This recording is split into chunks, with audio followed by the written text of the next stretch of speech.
me, man. Tyler, go ahead and kick us off. Hey, Shedeur, Tyler Payton with the Denver Gazette. I just want to ask about the start tonight. Obviously, you guys last week, I think, had touchdowns on 3 straight drives to start the game. This week, 3 of 4, field goal on the other. How important has that been for just the development of the offense for you guys to come out hot like you have and kind of build leads early in these games? Really, it gives confidence to the defense to help them play relentless, to help them play and just fly around and not anybody ever play nervous.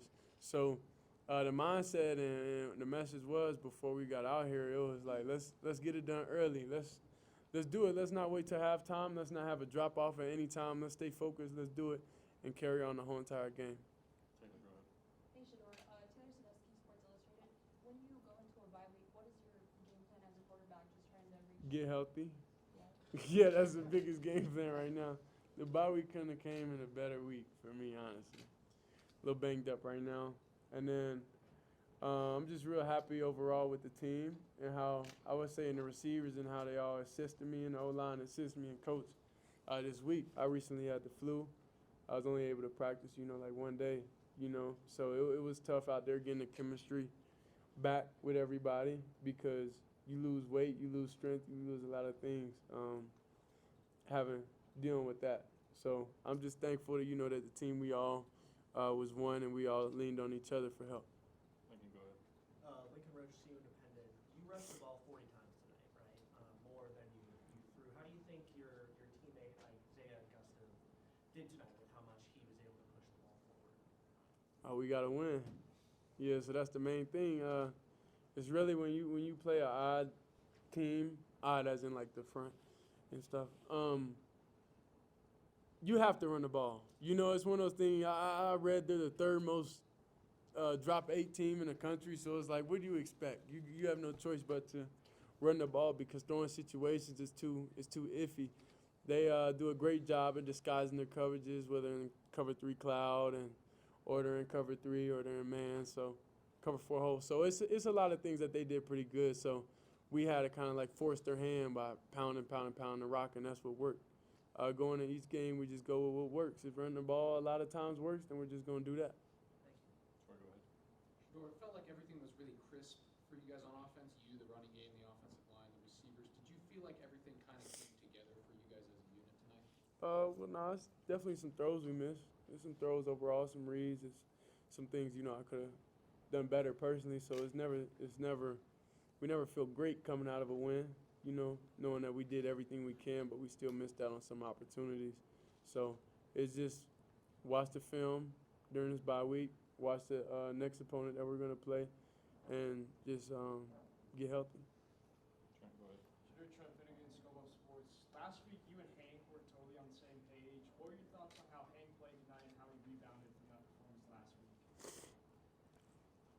Me and Hank have a funny relationship because I said, hey, bro, I threw 2 picks last week, bro. You can't feel worse than me, bro. Like you can't. There's no way you can feel worse than me, bro.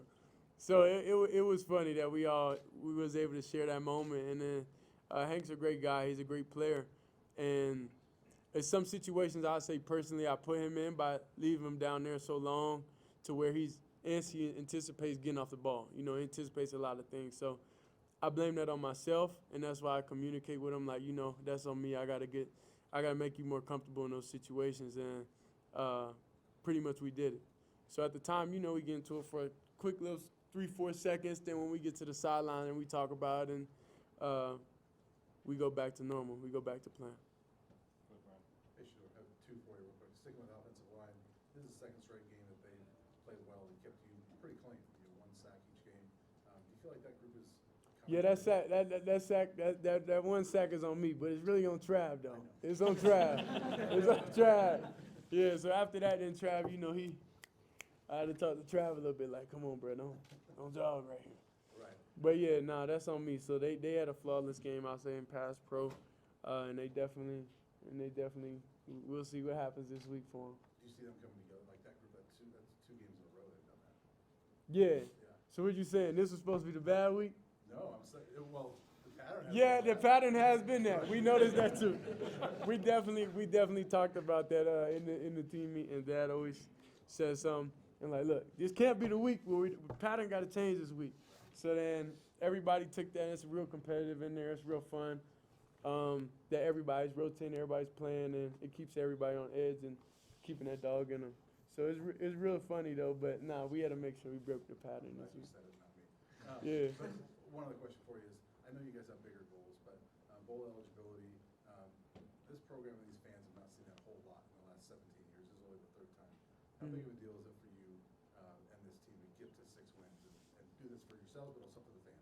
It's big. It's big for us because it's big for the fans. Us, we don't look at any game as we look at every game that we play as a possible win. You know, so we don't go into the season or looking at the schedule like, oh, we're only gonna win 6 games. You know, like that's not what happens. So the fact that we do it, it just that we did it. It just trust our process that we're using, and we're not even hitting our peak nowhere close. We still got a lot of things we got to clean up. We still got a lot of things offensively we got to excel more at. It's just a great thing. It's just a great badge of honor for now, but we got bigger aspirations. Hi, Shedeur. Benjamin here. I just wanted to ask you, how do you plan to build on this victory for the rest of the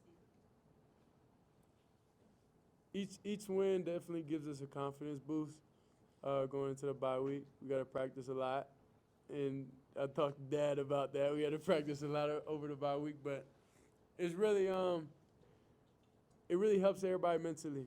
I would say you put in a lot of hard work day in and day out, and you got to get the results that you put in. So we all studied. We all spent time after time talking through all these different scenarios. If they come out, do this, then we finally get out there, and it's everything that we want and everything that we've seen overall. So then it's real exciting. So next week, go study the opponent, study who we're going to play, look at the past 6 games. How many games we played? 4 more. 8. So look at the past 8 games and just see what we could have done better and see any patterns that we have, switch up everything, and just be ready for the next game. 2 more. Go ahead. You started the game 15 for 15, which set a school record. So what was working for you? What did you like seeing from that defense in the first half? It was really Dad talking to me on the sidelines. And Dad talked to me pregame when we walked down. It was like just how many completions. And that's what we focus on, just completing the ball. We don't focus on really making bad throws. Like everything has to be crisp and really precise. So that's the expectation, and that's what we live by. So some games when we get out of that, it's kind of like we got to get back to our basics, get back to what we're doing good. Last one. Go ahead, Michael. So, a little banged up, but we won, so it make it feel a little better. All right, so you rated as the top quarterback off the board in the draft. Mm-hmm. You gotta tell me, like, not being in the Heisman conversation, you can't give me the cliche answer. Like, how does it make you feel to lose?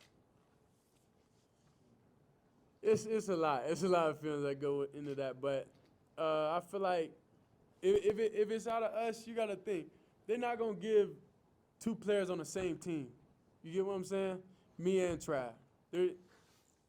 Just deal with it's not gonna happen like that, So it is what it is. I don't really look too deep into that. I just want Travis to win, of course, and that'll be almost like I won because I threw him the ball.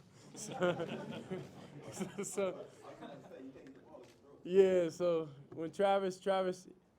He is the best player in college football, hands down, and I'm excited for him to win it. And that'll just make my day right there. That's it.